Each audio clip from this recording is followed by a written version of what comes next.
देखो बात करते हैं, अगर हमारे पास ट्राइंगल्स पूछे जाए, ठीक है, यानी कि इन्होंने 3 पॉइंट दे दिए जैसे इससे पहले वाले क्वेश्चन में दिया था। क्वेश्चन नंबर कौन सा था वो? फोर्थ है तुम्हारी, ठीक है, एक्सरसाइज 7.1 का क्वेश्चन नंबर 4। तो उसमें 3 पॉइंट दिए थे और कह रहे थे वर्टिसेस हैं इसके किसी ट्राइंगल के, प्रूव करना है कि ये वर्टिसेस जो है, ठीक है, वो वाला ट्राइंगल आइसोसेलेस ट्राइंगल है, यानी ये तीनों वर्टिसेस एक आइसोसेलेस ट्राइंगल फॉर्म करते हैं। क्लियर है? तो यहाँ पे तुम्हें और भी ट्राइंगल पूछा जा सकता है, जैसे कि आइसोसेलेस तो हमने देख ही लिया। अगर मैं बात करूँ आइसोसेलेस में, इसको फर्स्ट पॉइंट मान लेते हैं, ठीक है, ट्राइंगल कैसा होगा?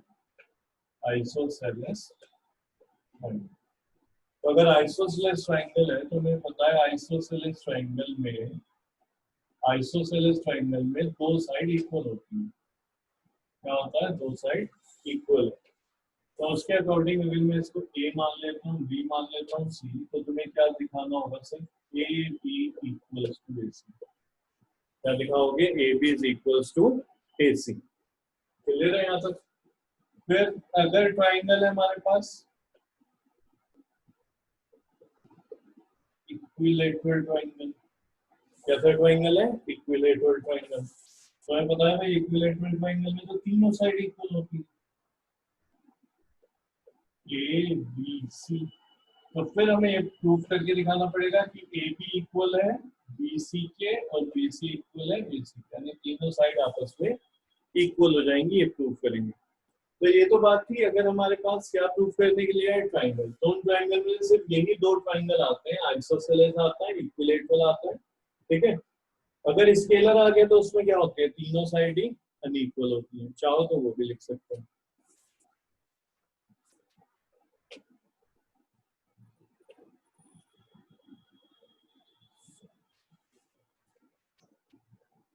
तो उसमें क्या लिखोगे तुम? देखो, ऐसे कोई भी ट्राइंगल मान लो जिसमें तीनों साइड अनइक्वल है, तो ए बी सी, मतलब क्या लिखोगे? A B is not equal to B C is not equal to A C. तो तीनों ही साइड अनइक्वल हो जाएंगे। तो ये तो बात हो गई हमारी ट्राइंगल्स की। अब बात करते हैं क्वाड्रिलेटरल्स की।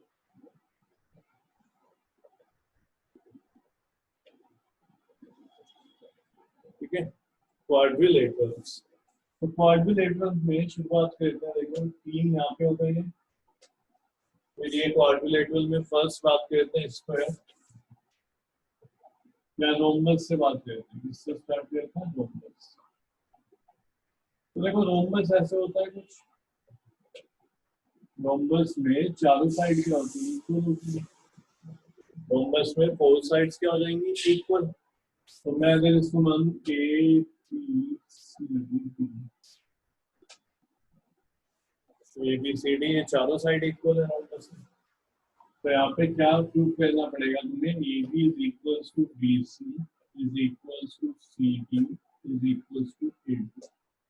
अगर तुम्हारे पास 4 वर्टेक्स है, या मैं बोलूँ सिर्फ 4 पॉइंट्स है, और उनमें तुम्हें पूछना चाह रहा है कि भाई प्रूव करो ये रोम्बस है, तो तुम्हें सब निकालना पड़ेगा। पहले डिस्टेंस ए बी निकालोगे, फिर बी सी, फिर सी डी और फिर ए डी। अगर इक्वल आ रहे हैं, अगर क्या आ रहे हैं? इक्वल, तो ये बताओ ये रोम्बस हो जाएगा? फिर जल्दी से बोलो, तो ये क्या बन जाएगा? Rhombus? No sir. Yes sir. क्यों नो? क्यों? Yes sir. यस वाला बात नहीं बताएगा, नो वाला बताएगा। क्या दिक्कत है अक्षर? सर पैरेलल नहीं है सर। पैरेलल नहीं है साइड। डिस्टेंस फॉर्मूले से कैसे बताएंगे पैरेलल है कि नहीं? हाँ, तो बताओ, डिस्टेंस फॉर्मूले से कैसे बताएंगे पैरेलल है कि नहीं है? और जब चार साइड, ठीक है, इक्वल हो जाती हैं और इस तरीके से क्वाड्रिलेटरल बना देती हैं, तो उसका रिप्रेजेंट पैरेलल भी होंगी। तो भी ध्यान रखना, तो पैरेलल ही होंगी। चार इक्वल लेंथ के कुछ भी ले ले, ठीक है, पेन ले ले या कुछ भी ले, उन्हें ना अरेंज करना और उनके एंड से एंड को टच करना, यानी कि यहाँ से टच कर दिया ये और ये, इस तरीके से उन चारों को अरेंज करके रखना। वो पैरेलल में ही फिक्स होगा। समझ रहे हैं? तो कैसे फिक्स होगा? पैरेलल में ही लगेगा। ऐसे तो उसको फिट कर ही नहीं सकता कि एक साइड तुमने ऐसे ली एक ये भी और एक ये भी। अब तो क्या देखिए ऐसे टेढ़ा जा रहा है, इसको ऐसे लाएगा तो यहीं पे मिल जाएगा। ऐसे अगर तू इस शेप में लगाता है तो वो बनेगा रोम्बस, 100% पैरेलल होंगे। दूसरी बात, यहाँ पैरेलल तो हम पता ही नहीं कर सकते क्योंकि डिस्टेंस फॉर्मूला चल रहा है, ठीक है। अब क्या करना है तुम्हें यहाँ पे, मैं ये इसलिए पूछ रहा हूँ कि रोम्बस में भी यही करोगे और स्क्वायर में भी यही करोगे, फिर ये कैसे पता चलेगा ये स्क्वायर है कि रोम्बस है। भाई स्क्वायर में भी तो ये सर बात स्क्वायर में 90 सर इसकी degree diagonal, square sir square की डायगोनल एंगल नहीं निकाल रहे हैं, एंगल की तो बात ही नहीं चल रही है यहाँ पे, तो हम डिस्टेंस फॉर्मूले से प्रूव करना है। वहाँ पे लिखा आएगा prove this is these are the vertices of a square by distance formula, distance फॉर्मूले से प्रूव करना है। तो वहाँ पे 90 90 कहाँ से लेगा, तो कुछ निकालना ही है। अब अगर ये स्क्वायर है तो स्क्वायर में भी यही होता है कि भाई ये वाली साइड इसके सब आपस में इक्वल है, तो A B is equal to B C is equal to C D is equal to, सब सेम। तो फिर रोम्बस होगा कि स्क्वायर होगा ये कैसे पहचाने, तो फिर वहां पे हम निकालेंगे डायगोनल,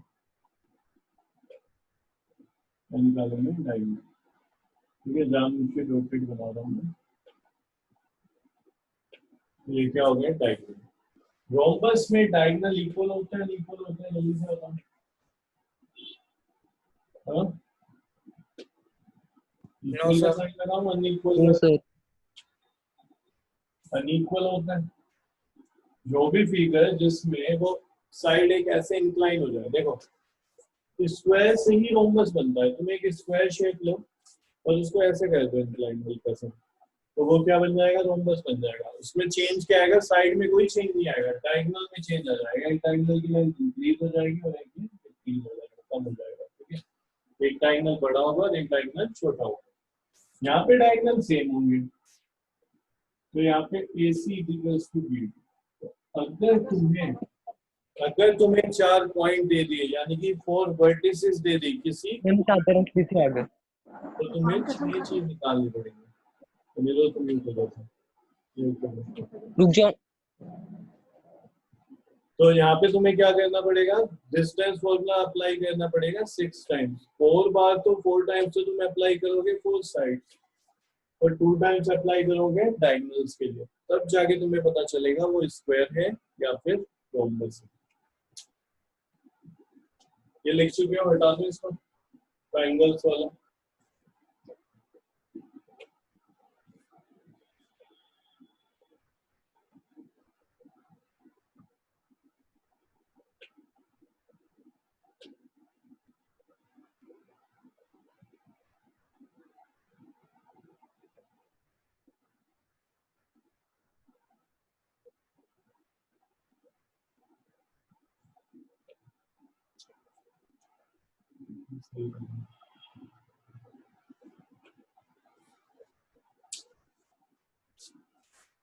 जल्दी से लिखो इसको।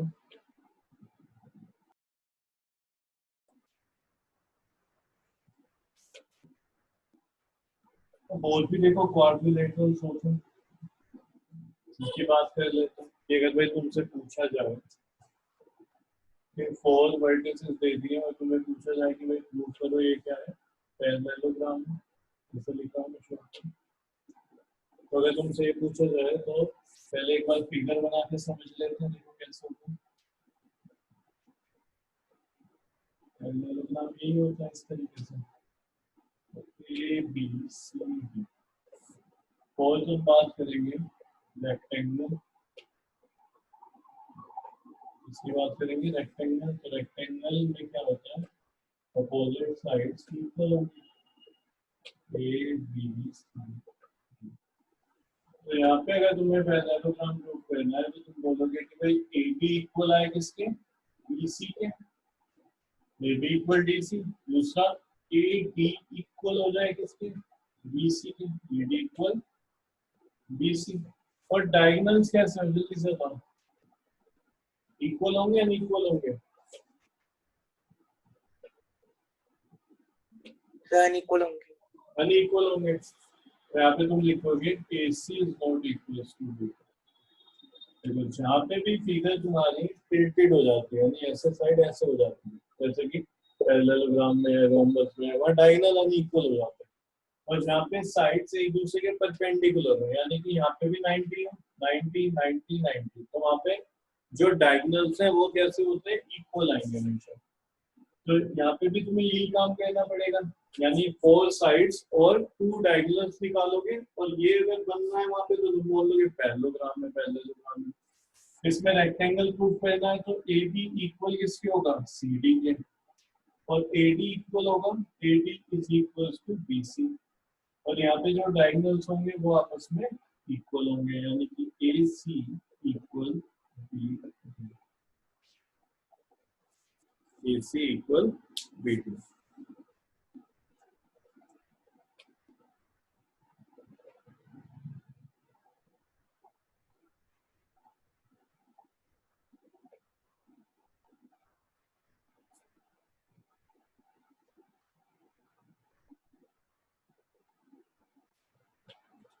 Question number 6, exercise 7.1।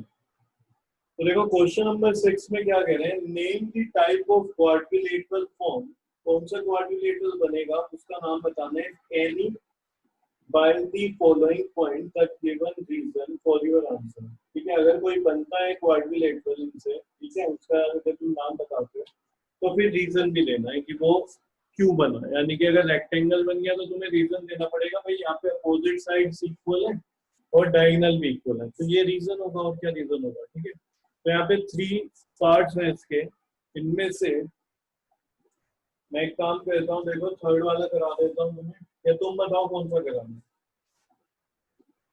जल्दी बताओ, फर्स्ट सेकंड थर्ड। तो सेकंड वाला।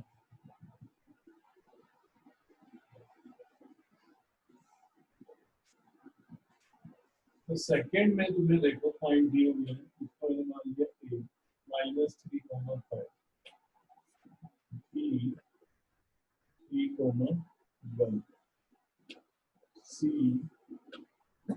0,3 d -1,5। यहाँ पे 3 पार्ट है, इनमें से कोई एक पार्ट है जो कुछ भी नहीं बनेगा, यानी कोई प्रॉपर्टी उसकी मैच नहीं करेंगी जो भी हमने लिखी है, लेकिन क्योंकि 4 साइड तो है तो क्वाड्रिलेटरल तो हो गए, समझ रहे हो। मानो यहाँ पे सबके सब जो साइड्स है वो अनइक्वल आ गई, सारी की सारी साइड अनइक्वल आ गई। तुम स्क्वायर में बात करो इक्वल होती है सारी साइड, रोम्बस में बात करो इक्वल होती है, रेक्टेंगल में अपोजिट वाली इक्वल होती है, पैरेललोग्राम में भी अपोजिट इक्वल होते हैं। मैं कह रहा अगर बाई चांस तुम्हें 4 पॉइंट्स ऐसे दिए हुए हैं और डिस्टेंस फॉर्मूले से चारों के चारों अलग आ रहे हैं, तो तुम लिखोगे क्या है वो, क्वाड्रिलेटरल है। ठीक है, कोई स्पेसिफिक क्वाड्रिलेटरल नहीं है, 4 साइड जहाँ पे मिल जाती है वो क्वाड्रिलेटरल तो होता ही है ना। ये मैंने कहा ये है, ये क्वाड्रिलेटरल तो है, 4 साइडेड क्लोज फिगर है, तो क्या है क्वाड्रिलेटरल। तो वहां पे सिर्फ तुम लिख दोगे कि भाई ये क्वाड्रिलेटरल है और ये इसके वर्टिसेस हैं, तो जरूरी नहीं कि हमेशा आए।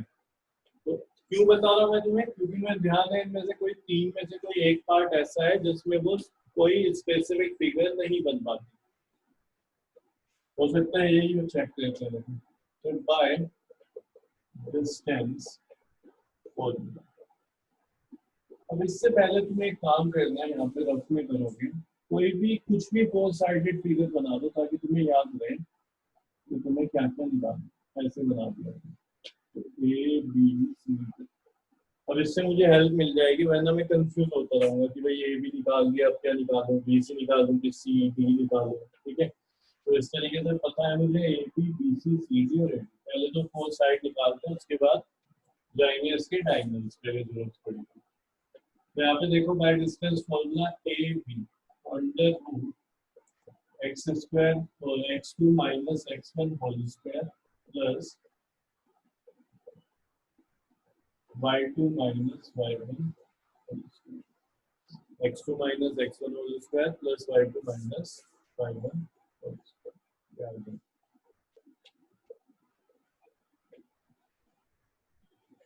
अब यहाँ पे देखो ए बी में ये तो क्या हो गया, x1 y1 x2 y2, ठीक है, x1 y1 x2 y2 इसको हमने मान लिया।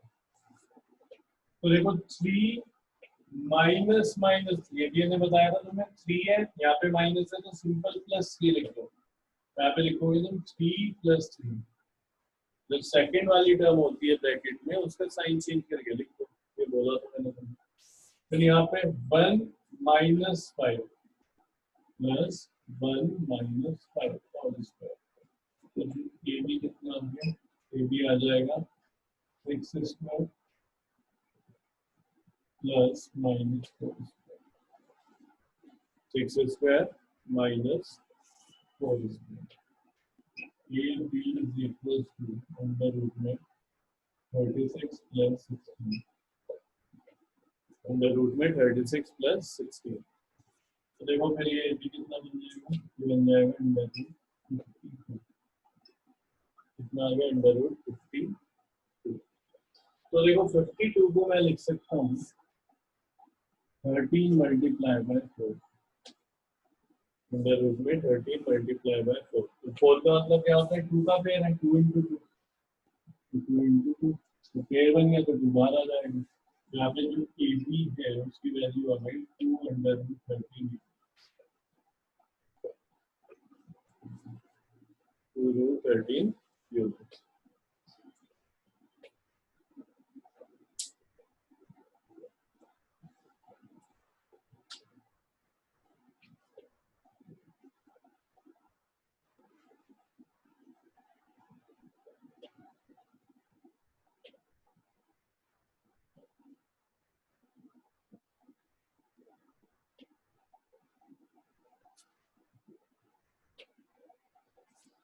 यहाँ पे कितना आ गया 2 रूट 13 यूनिट्स, लिख लिया होगा, बता दो इसको 21।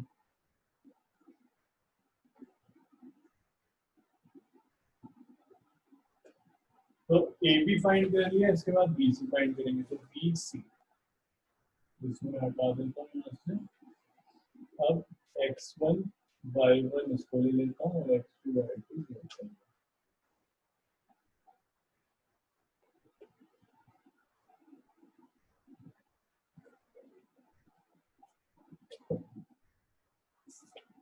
ए बी और ये हो गया बी सी। देखो जब बी सी हमें निकालना है तो x2 माइनस x1 यानी कि 0 माइनस 3 प्लस 3 माइनस 1, 3 माइनस 1,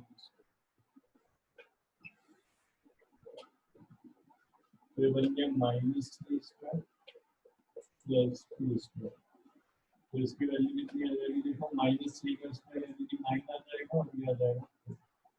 तो बी सी की जो वैल्यू आई है B C is equal to under root 13। तो देखो दो साइड हमने निकाली और वो इक्वल नहीं आई है, इसकी वैल्यू तो कुछ और आ रही थी 2 रूट 13 और बी सी की वैल्यू आ रही है रूट 13। तो हो सकता है कि अपोजिट साइड क्या पता इक्वल आ जाए, ये तो कंफर्म हो गया, ना तो ये रोम्बस बनेगा ना ही ये स्क्वायर बनेगा, क्योंकि दो साइड अनइक्वल आ चुकी है। अब इसके बाद निकालते हैं सी डी, तो सी यहाँ पे है और डी यहाँ पे, और इनको मैं लेके चलता हूँ भाई x1 y1 ये x2,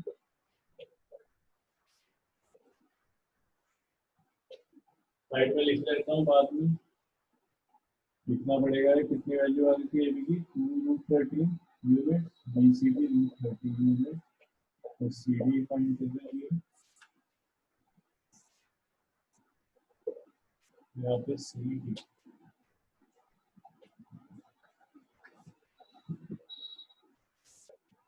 देखो C D is equal to under root में x2 माइनस x1, तो -4 -0,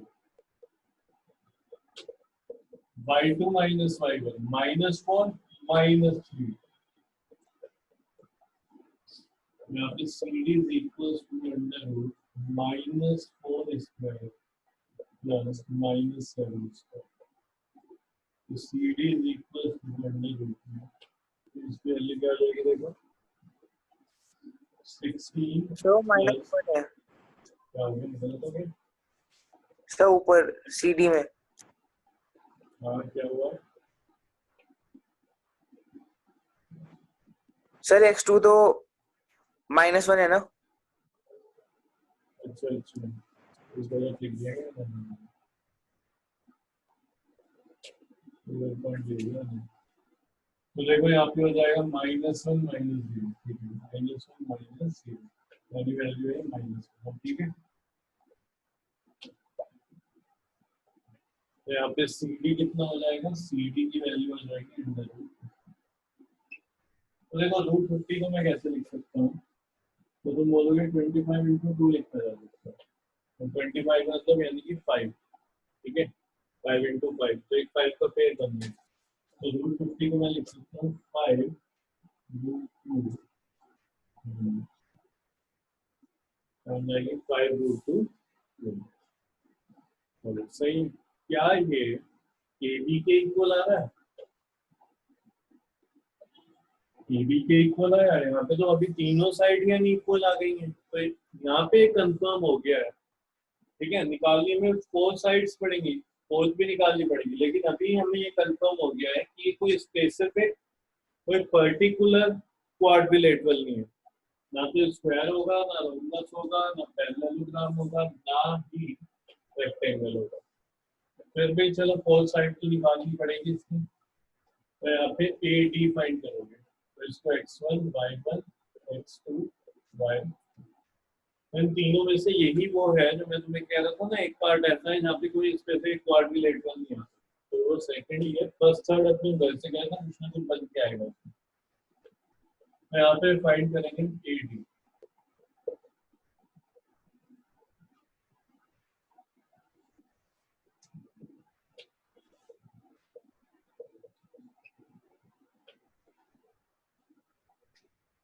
-1 और यहाँ पे क्या है -3, तो क्या होगा -1 -3। तो मैंने बोला जो सेकंड वाला लिखो साइन चेंज करके लिखो, यानी कि -1 + 3, फिर -4 -5,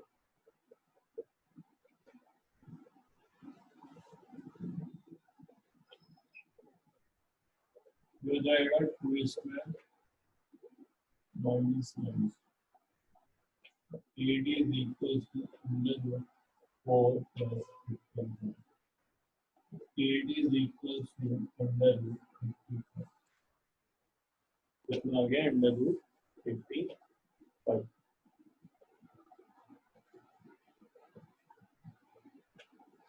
ये ऐसे ही रह जाएगा, कुछ यहाँ पे कॉमन हो गया, मेरे को बनी नहीं है। तो तुम क्या लिखोगे, therefore AB is not equal to BC is not equal to CD is not equal to, ये लिख दो बस, इसको छोड़। फिर कोई नाम तो तभी देना था जब कोई पर्टिकुलर स्पेसिफिक क्वाड्रिलेटरल बनता।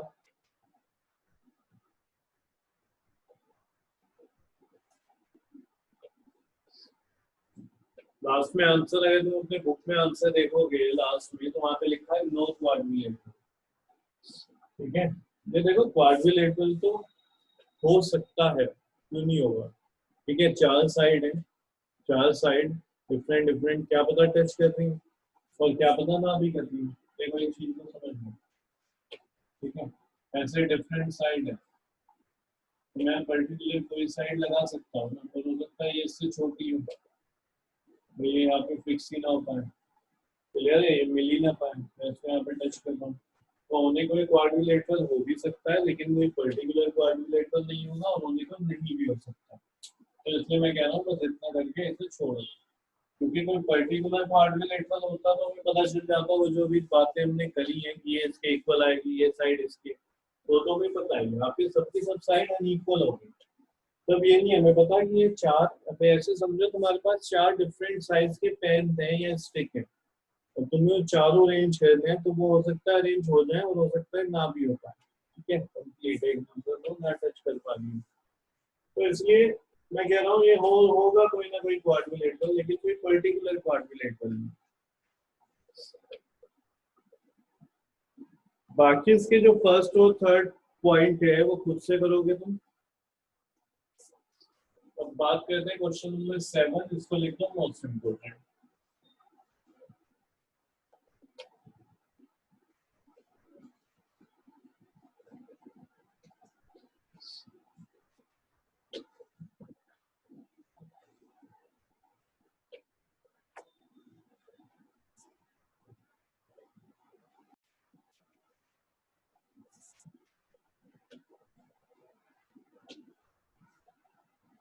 seventh question.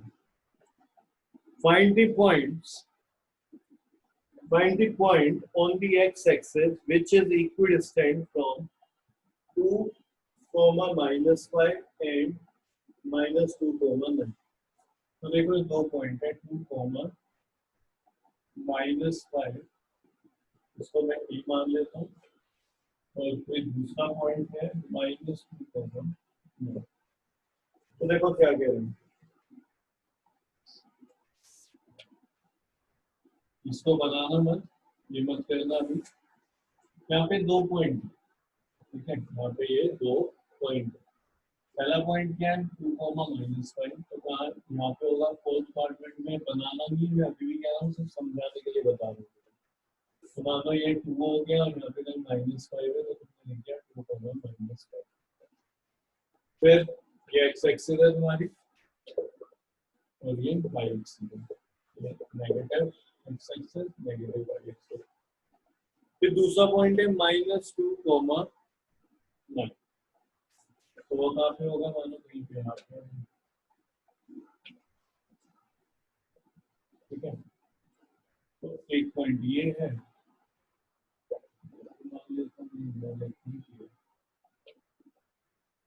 तो ये जो पॉइंट है, मान लो यहाँ पे कोई एक पॉइंट है x एक्सिस पे हर इतने सारे पॉइंट होंगे, इनफाइनाइट पॉइंट होंगे, तो ये वाला एक पॉइंट है जिसका डिस्टेंस इस पॉइंट से और इस पॉइंट से इक्वल है।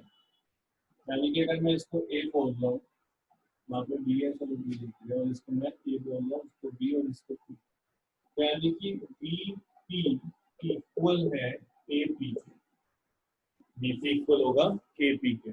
पक्की बात है, 100% होगा। वो ये कह रहे हैं कि एक पॉइंट है x एक्सिस पे, उस पॉइंट से ये दोनों पॉइंट इक्विडिस्टेंट है, यानी उस पॉइंट से दोनों ही पॉइंट इक्वल डिस्टेंस पे आ रहे हैं। जैसे कि कहीं पे तुम जा रहे हो, ठीक है, और अपने घर से तुम कहीं पे मार्केट में जा रहे हो, तो वहां पे बीच में एक जगह एक ऐसी है, वहां से उस मार्केट तक की डिस्टेंस और उसी पॉइंट से तुम्हारे घर तक की डिस्टेंस इक्वल है। समझ रहे हो क्या है, इक्वल है। तो ऐसे ही ये जो पॉइंट P है x एक्सिस पे है, इस P से B तक का डिस्टेंस और इस P से A तक का डिस्टेंस इक्वल है। क्या है, इक्वल है। तो ये पॉइंट बताना है P जो है x एक्सिस पे आएगा, ये पॉइंट के कोऑर्डिनेट्स के अंदर।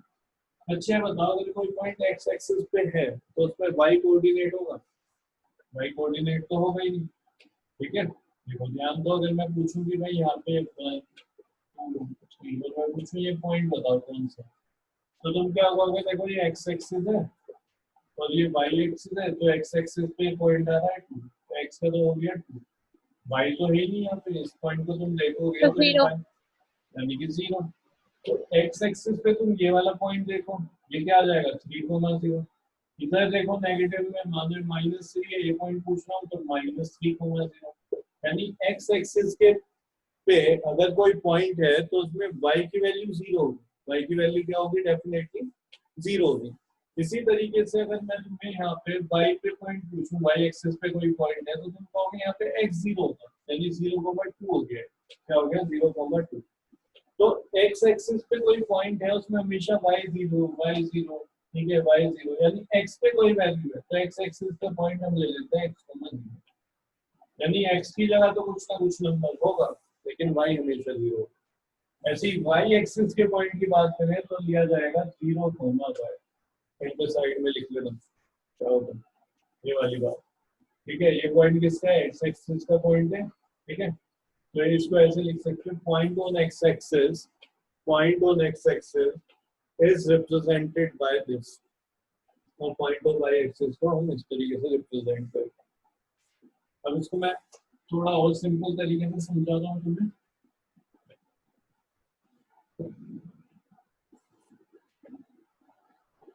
Let E x, 0 is a point on x axis from which points A and B are equidistant. इससे क्या होंगे, दोनों पॉइंट इक्विडिस्टेंट होंगे, इक्विडिस्टेंस होंगे। तो चाहो तो साइड में बना सकते हो अपने लिए। भाई पी यहाँ पे कोई पॉइंट है, एक्स एक्सिस पे है ये, और तुम कहोगे एक्स एक्सिस तो नहीं है, मैं कह रहा है ये मानो कोई एक्स एक्सिस यहाँ से पास होगी, तो एक्स एक्सिस पे है ये पॉइंट पी, बनाते हैं। और यहाँ पे कोई एक ए पॉइंट है और यहाँ पे कोई बी पॉइंट है, तो पी क्या है x,0, ए पॉइंट है 2,-5 और बी है -2,9। तो अगर ये इक्विडिस्टेंट पे है तो मैं बोलूंगा जितना ए पी है उतना पी भी है। ये तो बोल रहे हैं वो कि भाई पी से ये दोनों पॉइंट इक्विडिस्टेंट में, पी क्या है एक्स एक्सिस पे कोई पॉइंट है, तो हमने तो नाम रखा है इसका पी, यानी कि ए पी इक्वल होगा पी बी, वो इन्होंने गिवन दे दिया, ऐसा होगा ही होगा। ठीक है, ए पी इक्वल होगा किसके, पी बी के। तो पहले मैं निकाल रहा हूँ, देखो मैं यहाँ से निकाल रहा हूँ बाय डिस्टेंस फॉर्मूला। इससे पहले बल्कि मैं लिखूँ ऐसे लिख लो by distance formula.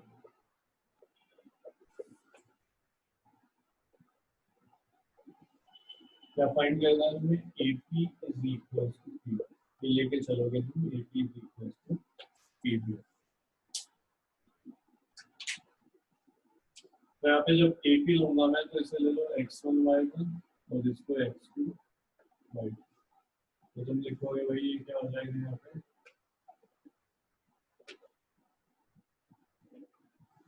x2 minus x1, तो 2 माइनस x, 2 माइनस x का स्क्वायर। ठीक है, AP की बात कर रहा हूँ मैं, तो सिर्फ इन्हीं दो पॉइंट को देखेंगे, फिर ये -5 माइनस 0, ये होगी -5 माइनस 0 का होल स्क्वायर। ठीक है, PB की बात करते हैं, PB, तो इसको x1 y1 ले लिया, इसको x2 y2 ले लिया, तो -2 माइनस x, -2 माइनस x का whole square plus 9 minus 0, 9 minus 0 square. अब देखो यहाँ पे दोनों तरफ अंडर रूट है, अंडर रूट अच्छा का नहीं लग रहा, हम चाह रहे हैं अंडर रूट खत्म हो जाए ताकि कैलकुलेशन इजी हो जाए। तो तुम क्या करो, स्क्वायर कर दो दोनों साइड पे, तो अंडर रूट खत्म हो जाएंगे, तो स्क्वायरिंग बोथ साइड्स दी गया, दोनों साइड का स्क्वायर कर दो। फिर देखो यहाँ पे क्या बचेगा, 2 माइनस एक्स स्क्वायर प्लस -5 का square is equal to -2 minus X का होल स्क्वायर प्लस 9 स्क्वायर। ठीक हो गया, तो आइडेंटिटी यहाँ पे लगाते हैं तो देखो क्या हो जाएगा, 2 का स्क्वायर। ठीक है, कितना हो गया 2 का स्क्वायर, तो तुम कहोगे यहाँ पे 2 स्क्वायर, फिर यहाँ पे होगा एक्स स्क्वायर, एक्स स्क्वायर भाई क्या होता है a माइनस बी का होल स्क्वायर चल रहा है ना, ये a माइनस बी का होल स्क्वायर। ठीक है, a माइनस बी का होल स्क्वायर चल रहा है, तो होता है a square plus B square minus 2ab, -2 into 2। ठीक है, -2ab, बी की वैल्यू क्या है यहाँ पे x है, इसको सॉल्व करूंगा तो कितना आ गया +25। अब इसको ध्यान दो, अगर दोनों साइन सेम है तो यहाँ पे यानी कि चल रहा होगा क्या, a प्लस बी का होल स्क्वायर, क्या फॉर्मूला चल रहा होगा a प्लस बी का होल स्क्वायर। देखो समझो कैसे, -2 माइनस एक्स का स्क्वायर हो रहा है, हमने यहाँ तो ये पढ़ा है कि भाई a प्लस बी का स्क्वायर होगा, या पढ़ा है a माइनस बी का स्क्वायर होगा, हमने ये कभी नहीं पढ़ा माइनस a माइनस बी का होल स्क्वायर होगा। ठीक है, नीचे लिखता हूँ, ये हमने नहीं पढ़ा है कभी भी, तो हमें तो ये भी पता है और ये भी पता है, इसके बारे में कुछ नहीं कह सकते। तो देखो क्या सर लेकिन करें, यहाँ हाँ बोल जल्दी बता। नहीं सर, आ गया। यहाँ पे क्या करोगे, जब दोनों साइन सेम होते हैं तो यही वाला लगेगा प्लस वाला, कैसे देखो, माइनस मैंने क्या करा कॉमन ले लिया, तो यहाँ पे क्या बच्चा रह जाएगा a प्लस बी, इससे भी माइनस ले लिया, इससे भी, बस पूरे का चल रहा है स्क्वायर, तो माइनस का भी स्क्वायर होगा और इसका भी स्क्वायर होगा, माइनस का स्क्वायर होते ही तो बन गया प्लस, और ये बन जाएगा a प्लस बी का होल स्क्वायर। तो यानी कि तुम्हारे पास अगर ये आ गया ना लिखा हुआ माइनस a माइनस बी का होल स्क्वायर, तो तुम यही लगाओगे, सेम ही है वो। ठीक है, तो यहाँ पे इसको माइनस को अपने दिमाग में रखो ही मत, तुम लेके चलो 2 प्लस एक्स है, तो ये क्या हो जाएगा देखो 2 स्क्वायर प्लस एक्स स्क्वायर और plus 2 into 2 into x plus 81, इस तरीके से। अब इसे आगे सोल्व देते हैं, यहाँ तक इसको करें। सर वो डायरेक्टली माइनस माइनस प्लस